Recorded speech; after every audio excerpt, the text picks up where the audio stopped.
Depois de uma temporada de tragédia, parece que finalmente tem um novo treinador.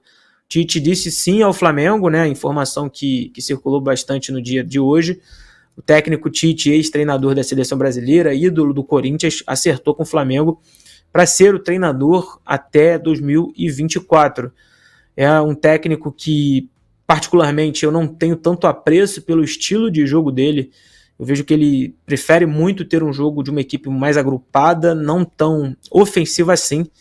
E o único ponto diferente que ele teve na carreira foi a seleção brasileira, que eu tenho a teoria de que a seleção obrigou o Tite a adotar esse modelo de jogo ofensivo, e que foi bastante ofensivo, inclusive, né?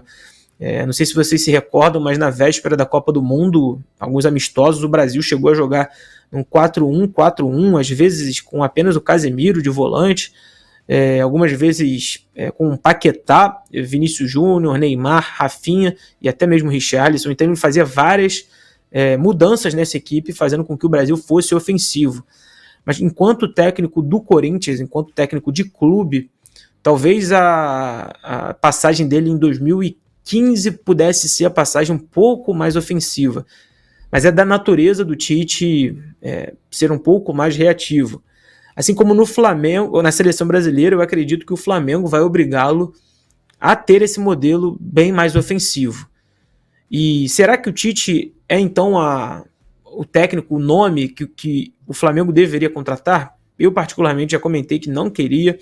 Talvez eu veja que o nome do Marcelo Gallardo, que era o técnico do River Plate, que é muito caro, mas que fez uma reformulação inteira no River Plate após anos difíceis, poderia ser um nome um pouco mais robusto para esse Flamengo e que encaixasse mais nas peças que o Flamengo tenha. Mas eu também entendi a escolha da diretoria do Flamengo, que o momento de pressão escolheu o melhor técnico do Brasil, né? Você está vendo aí na tela a notícia de que o Flamengo teve o ok do Tite para assumir o rubro-negro depois desse jogo contra o Corinthians. Ele não vai encontrar o seu ex-clube no sábado, ele assumiria na parada para a data FIFA, até para ter mais tempo para conhecer os jogadores, para trabalhar essa equipe. Mas como eu estava comentando, eu entendo um pouco o lado da diretoria do Flamengo em contratar esse técnico, que é, sem sombra de dúvidas, o melhor treinador do Brasil. Isso é inegável, não só por números, pela última passagem na seleção brasileira, embora tenha sido eliminado nas quartas, ele fazia uma boa Copa do Mundo. A seleção brasileira, nas eliminatórias, passou o rodo em todo mundo. Mas essa escolha um pouco para calar a boca dessa pressão, um pouco para dar uma acalmada nesse clima, e que foi referendada também por alguns jogadores, né? Como o caso do Felipe Luiz, que venera o Tite desde a época que ele foi comandado pelo treinador na seleção brasileira, e também por outros jogadores do elenco que entendem que o Tite tem esse papel um pouco mais paizão, um pouco mais apaziguador, né? Ele, apesar do Tite ter comentado de que não treinaria nenhuma equipe em 2023 que não fosse fora do Brasil, e parece que essa investida não deu tanto certo assim, né? O Tite queria treinar equipes na Europa, e a única notícia que eu procurei antes da live aqui de que parecia que ele poderia acertar eram com uma seleção, a Coreia do Sul, que tinha feito uma proposta. Na verdade, o Equador também fez junto com a Coreia do Sul, e o Al Hilal, que seria a equipe onde o Tite treinaria, mas acabou havendo a troca no comando da equipe da Arábia Saudita, e por isso o Jorge Jesus virou o técnico do Al Hilal. Mas o Tite, então, é um técnico que dispensa apresentações, treinador muito qualificado, mas que vai assumir na data FIFA para dar tempo para trabalhar. Gustavo Corrêa está fazendo uma pergunta aqui que também é bastante pertinente, de como será a relação entre o Gabigol e o Tite.